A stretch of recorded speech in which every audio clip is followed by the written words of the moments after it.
Pillar of salt. Almost. I almost moved on without looking back again.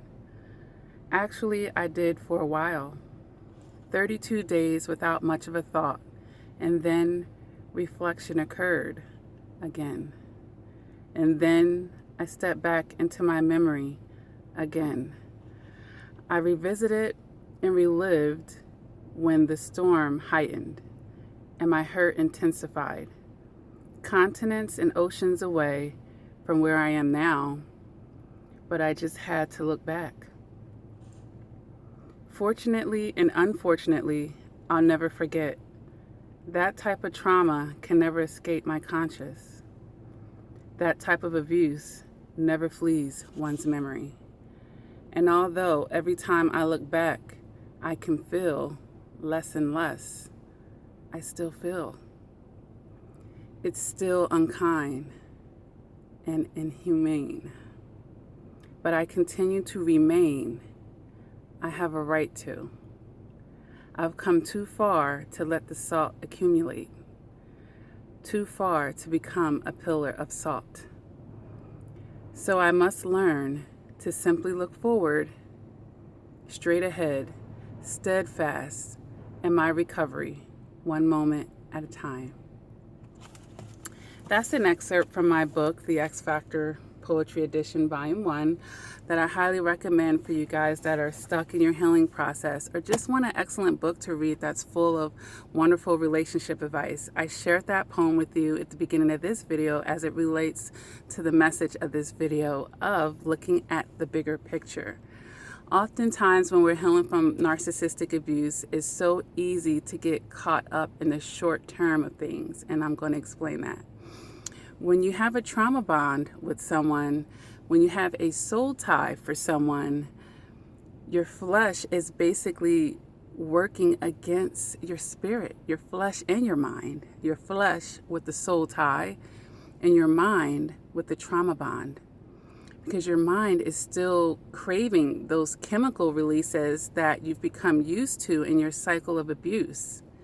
And your flesh, of course, is going to crave the sexual attachment that it has made to your abuser as well. So these things are working against you in a short term, but in order to change that, we have to break away from the abuse, which is going to require us to focus on the long-term victory rather than the short-term discomforts of what you're going to feel as far as feeling out of whack because you're not in that cycle anymore. You know, you're kind of jolting yourself when you remove yourself out of that cycle, especially for some of you that have been in this cycle for years upon years upon years upon years. Just think of it as this. Let's say I went on a diet and I used to binge on sugar all the time, Little Debbie's and all types of chocolate brownies, cakes, and candy bars. I was just addicted to the sugar. I had to have it. But one day I said, you know what? I'm changing my ways. I'm going to break this sugar addiction and I'm going to lower my amount of sugar. So I'm going to stop eating these things. I'm just going to stop eating them. So 4 or 5 months down the line of you doing that, let's say you decide, you know what? Today I'm going to dabble a little bit. I'm going to have a cheat day. I'm going to go eat like I used to. Your endurance and your tolerance for that sugar is going to change dramatically because you've been away from it for 4 or 5 months.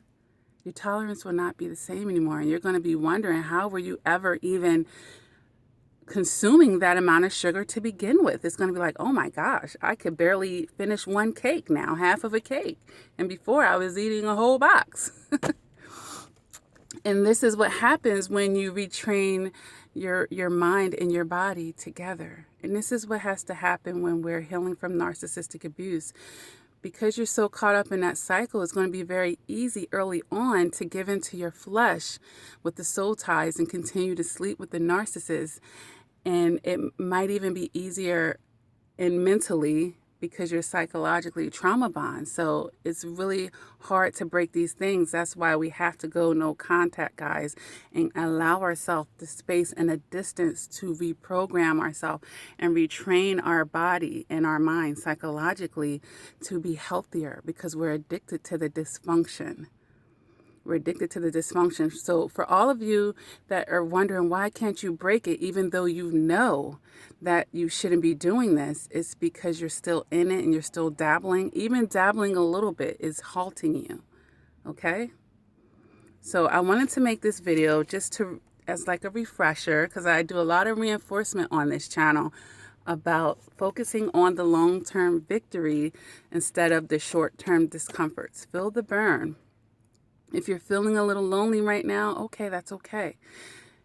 It will pass you. You know, you can socialize, just not with the narcissist. You know, find other ways to entertain yourself. Fill the voids with other things, guys, so that you can stop going back to what has hurt you. Because a lot of times we go right back.